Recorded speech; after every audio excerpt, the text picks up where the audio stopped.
El movimiento estudiantil de 1968 fue un movimiento social, en el que además de estudiantes de la UNAM y el IPN participaron profesores, intelectuales, amas de casa, obreros y profesionistas en la Ciudad de México, y que fue reprimido por el gobierno mexicano, siendo este una etapa en donde ser un estudiante era más peligroso que ser un criminal. La metáfora del iceberg nos habla de que mientras más bajemos comenzaremos a ver cosas desconocidas o turbias. Hace un año les presenté mi versión de un iceberg el cual sentí que le faltó información, así que decidí volver a hacer otro iceberg mejorando todo y poniendo más puntos, por lo que en la noche de hoy les presento el iceberg del movimiento estudiantil de 1968. Ahora sí, comencemos.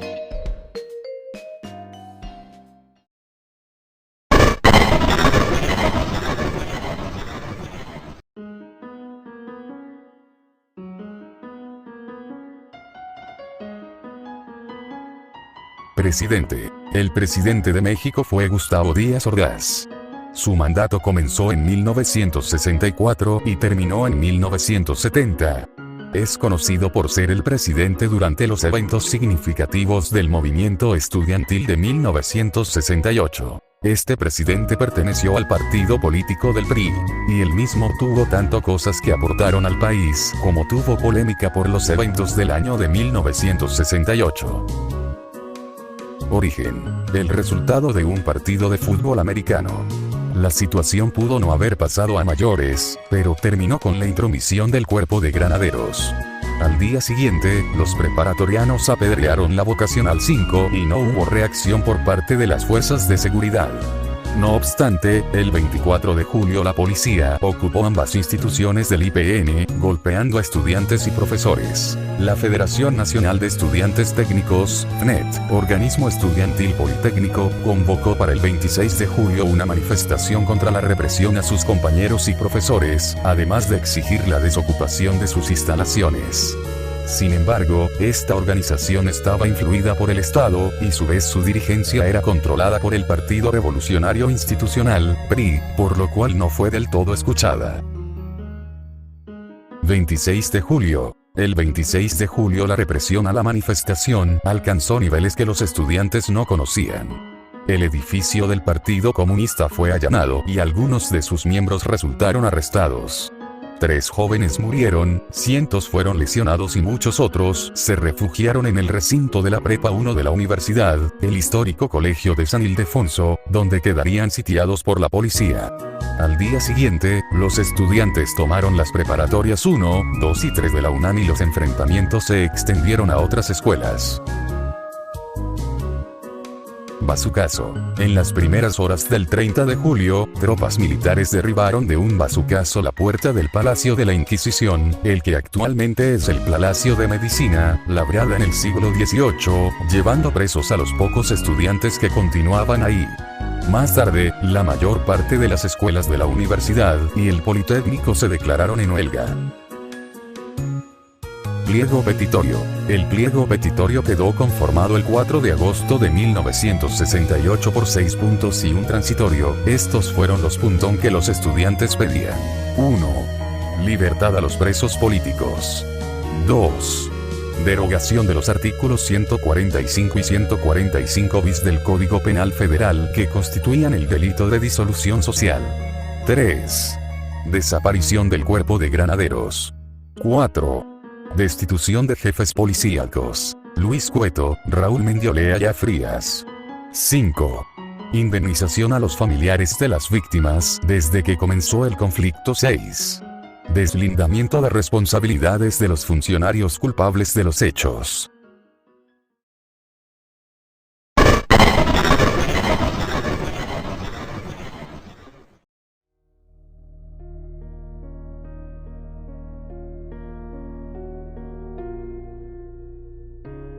...2 de octubre... Se conoce como Masacre de Tlatelolco a los hechos ocurridos el 2 de octubre de 1968 durante un mitin llevado a cabo por estudiantes mexicanos en la Plaza de las Tres Culturas, ubicada en la unidad habitacional Nonualco Tlatelolco, en la Ciudad de México.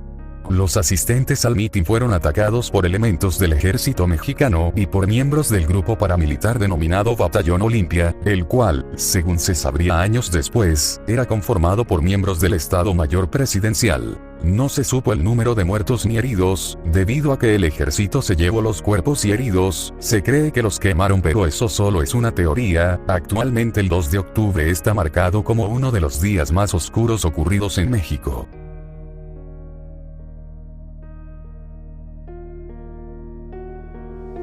Declaro inaugurados los Juegos Olímpicos de México, que conmemoran la 19ª Olimpiada de la era moderna.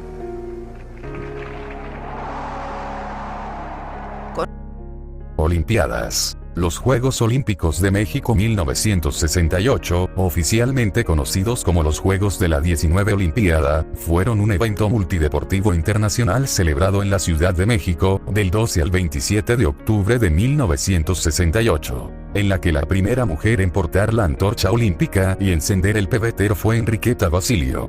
Este evento histórico fue la primera vez que una mujer realizó este honor. Las Olimpiadas ocurrieron 10 días después del 2 de octubre.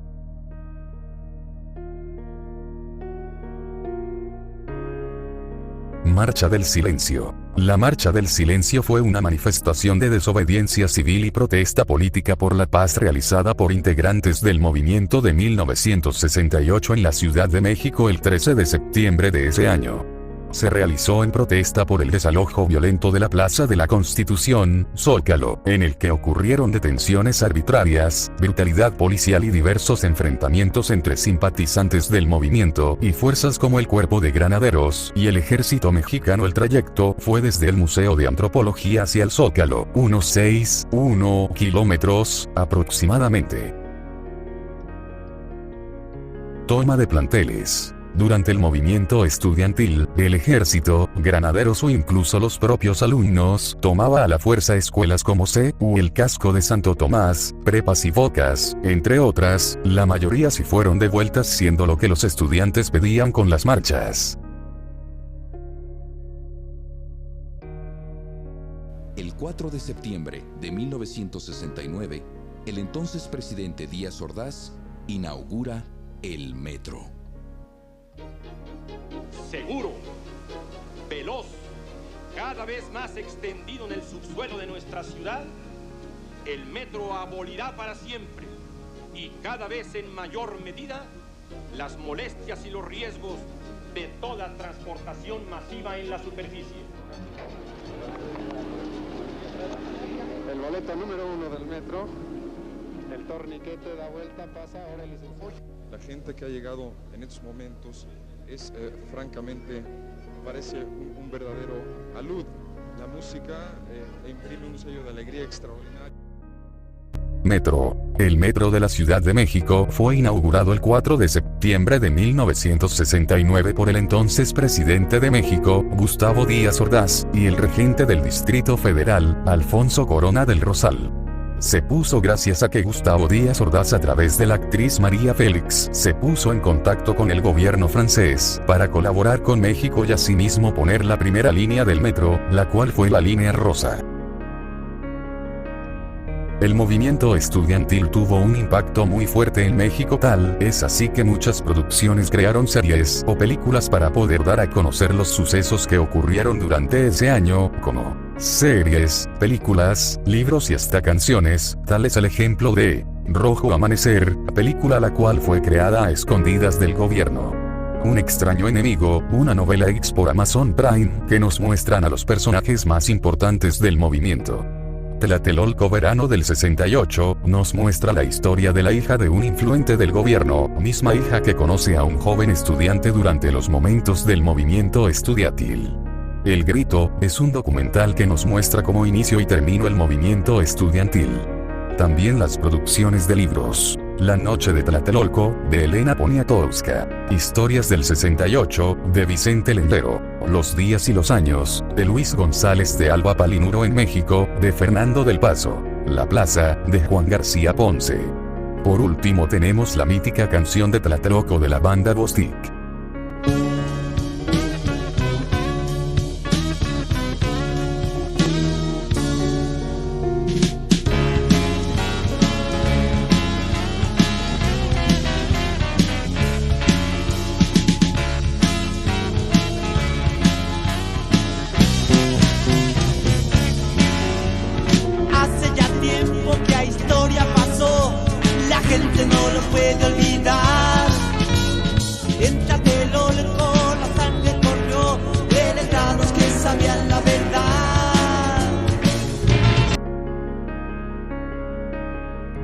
homenaje. Cada año estudiantes, civiles y policías van a la Plaza de las Tres Culturas para rendir homenaje a los estudiantes caídos el 2 de octubre y durante el movimiento estudiantil de 1968. Plaza de las Tres Culturas. La Plaza de las Tres Culturas es el centro del antiguo barrio de Tlatelolco. Su nombre proviene de los conjuntos arquitectónicos que rodean la plaza y corresponden a tres diferentes momentos históricos. La era antigua con las pirámides y ruinas del pueblo Tlatelolca, la conquista española representada por el Colegio de Santa Cruz, el convento de San Buenaventura, San Juan Capistrano y el Templo Católico de Santiago. La plaza también es emblemática como escenario de las protestas estudiantiles de los años 60 que cambiaron para siempre a la sociedad mexicana. En la plaza se puede encontrar un memorial a los estudiantes que participaron en el movimiento estudiantil.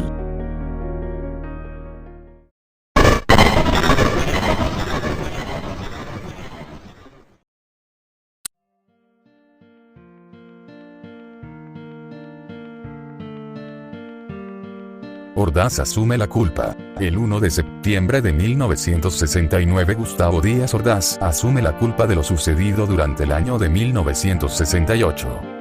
Tomo íntegramente la responsabilidad personal, ética, social, jurídica, política e histórica por las decisiones del gobierno en relación con los sucesos del año pasado.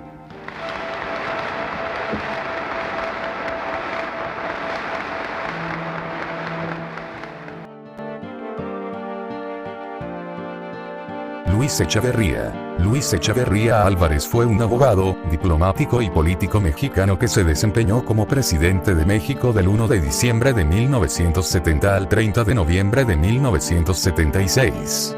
Durante su gobierno, sucedió la primera devaluación del peso frente al dólar. A Echeverría también se le atribuye la responsabilidad de otro de los pasajes más oscuros de la historia del país, junto con el del 68, el halconazo, ocurrido el 10 de junio de 1971. La cifra oficial fue de 17 muertos, extraoficialmente se habló de muchos más. Espías. Había casos en donde el gobierno mandaba a los reclutas más jóvenes del ejército para así meterse de infiltrado con los líderes y estudiantes, así decir que planeaban los estudiantes. Sin mencionar que por parte de la CIA, también había espías vigilando a Ordaz. La CIA influyó en la reacción del gobierno mexicano en el movimiento estudiantil de 1968. Es una historia poco conocida. Todos los días, durante al menos 4 meses, la CIA siguió los pasos del movimiento estudiantil que se desarrolló en México en 1968. La vigilancia no fue solo en la capital del país, donde la organización y protestas tuvieron más fuerza, sino en varios estados. Los agentes recabaron datos de los líderes estudiantiles, ayudaron a grabar conversaciones telefónicas y asambleas en las escuelas. Voto a jóvenes de 18 años. En medio de la polémica con los jóvenes universitarios, Díaz Ordaz señaló en su cuarto informe de gobierno de septiembre de 1968.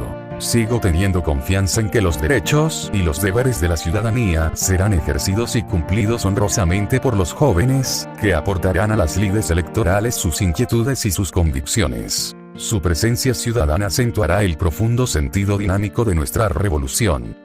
Mañana los jóvenes, como ayer las mujeres, fortalecerán las instituciones que a todos los mexicanos concierne cuidar y sabrán mantener y mejorar las reglas de la convivencia armónica de todos, en el seno de una sociedad ordenada y libre. Con esto el Ejecutivo informaba su intención de reformar la Constitución para que la ciudadanía se otorgará automáticamente a los 18 años. Y así fue. El 22 de diciembre de 1969 se publicó en el Diario Oficial de la Federación.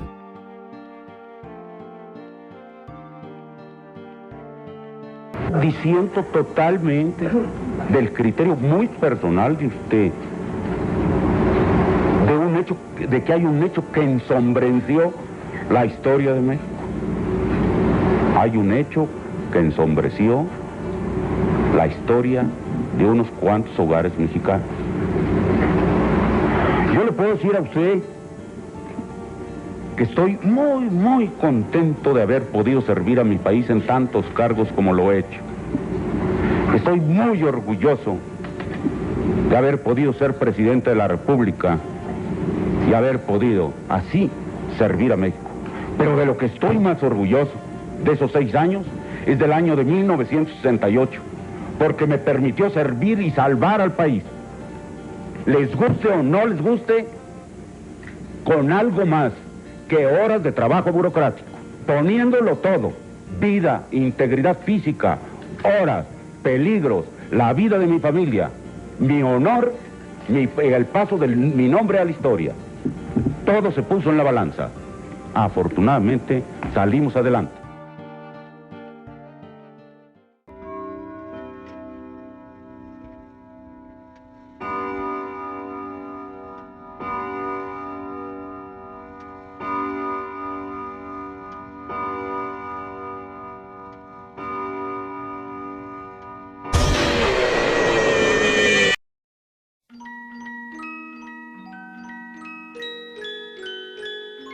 Años después regreso.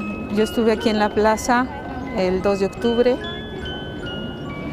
y bueno, fue muy doloroso.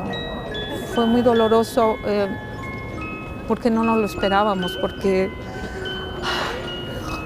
fue brutal, porque fue fuera de todo sentido. Estábamos con nuestro cuerpo y nuestras manos, había niños, había madres con sus hijos. Y de pronto entró el ejército. Mi abuelo estuvo ahí en el 68, como militar. Mi abuelo fue de los que estuvo en Tlatelolco. Yo primero me enteré por él, o sea, él nos contaba la historia. A ver, ¿tu abuelo fue de los que dispararon en Tlatelolco?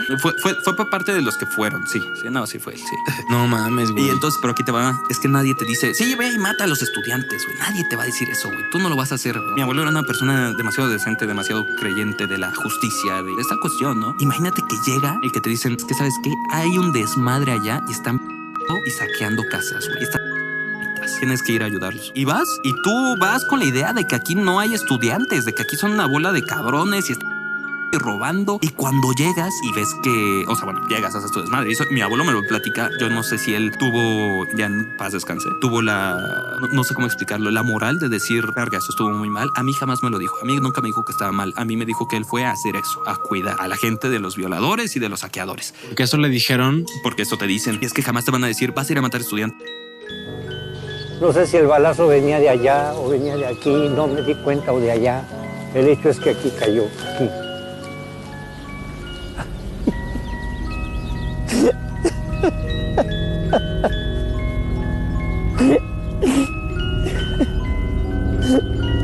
Ay, es lo más tremendo de mi vida.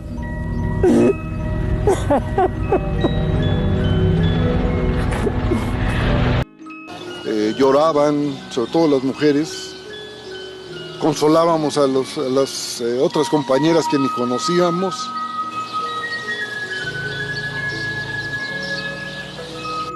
De ahí nos entregan al ejército y nos llevan a la parte de abajo y nos ponen con las manos en la pared, nos obligan a bajarnos los pantalones. Además, ni siquiera los mataron, a los que no mataron los humillaron completamente. Imágenes bastante fuertes, más de niños, porque ellos que tenían la culpa. Batallón Olimpia. El Batallón Olimpia fue un grupo paramilitar de contrainsurgencia creado por el gobierno de México con el fin de vigilar, espiar, perseguir, hacer acciones de sabotaje, realizar detenciones e infiltrar el movimiento de 1968 en México. Estuvo bajo el mando del general Luis Gutiérrez Oropesa y fue integrado por elementos del Estado Mayor Presidencial y la Dirección Federal de Seguridad, la Policía Judicial Federal, la Policía Judicial del Distrito Federal y la Inspección Fiscal Federal. Se calcula que tenía entre 1.500 y 2.000 elementos. Se les conoce por portar un guante blanco durante los hechos del 2 de octubre.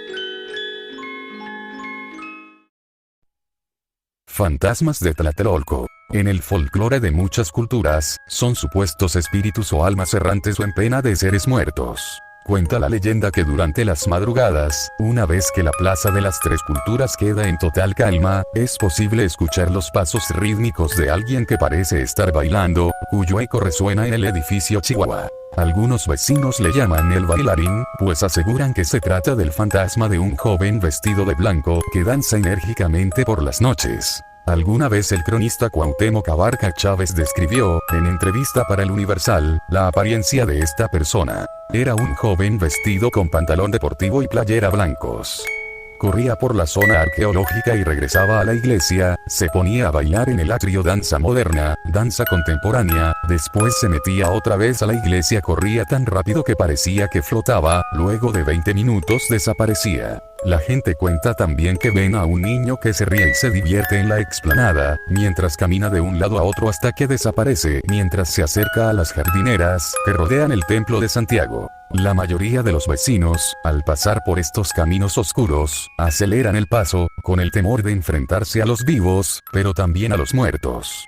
Los residentes de mayor edad de la unidad habitacional encuentran las historias de fantasmas y apariciones cotidianas, mientras que los inquilinos más jóvenes se toman con escepticismo estas versiones. Lo sorprendente es que estas historias son tan populares que en algunas ofrendas de Día de Muertos, se coloca algo en su honor y memoria, al tiempo de reconocer el legado cultural de Tlatelolco. Cárceles clandestinas. En 1968, durante el conflicto estudiantil en México, surgieron cárceles clandestinas que operaban en las sombras, ocultas al conocimiento público. Estos lugares, administrados por elementos de las fuerzas de seguridad federales y locales, se convirtieron en dispositivos para concentrar, torturar y desaparecer a personas que se oponían al régimen autoritario. Hoy fue un día soleado. Hoy fue un día soleado es una frase atribuida al presentador mexicano Jacobo Zabludovsky en el contexto del movimiento de 1968 en México y la matanza del 2 de octubre de ese año en la Plaza de las Tres Culturas de la Ciudad de México. Dado que no se conocen grabaciones del programa del conductor, la frase ha sido usada para ejemplificar la censura del gobierno mexicano en esos hechos, tiene diferentes versiones y Zabludovsky podría incluso no haberla pronunciado. Café con Jacobo Zabludovsky y noticias que no alcanzaron los periódicos. Hoy fue un día soleado en el Distrito Federal.